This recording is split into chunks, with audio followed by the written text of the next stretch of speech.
magulang na nawalan ng pera. Winidraw dahil nahigop ulit ng ATM.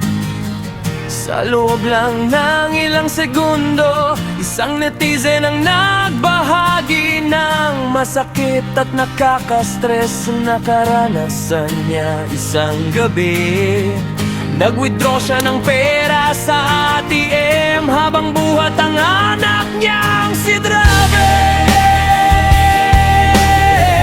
Dahil abala siya sa pagbuhat, hindi niya agad nakuha ang perang lumabas. Ilang segundo lang ang lumipas, pero bigla itong hinigop pabalik ng ATM.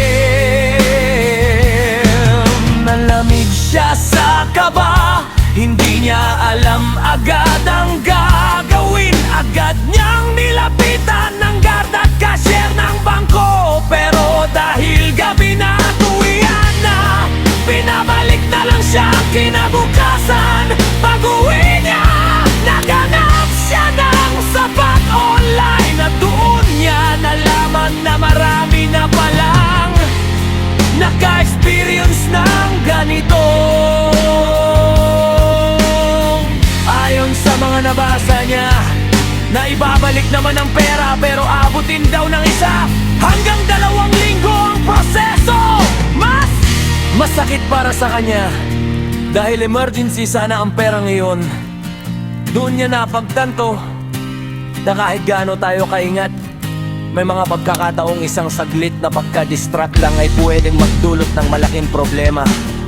Ilang segundo lang, pero sapat na para mawalan ng pera at kapayapaan ng isip. Kunin agad ang pera paglabas pa lang ng ATM.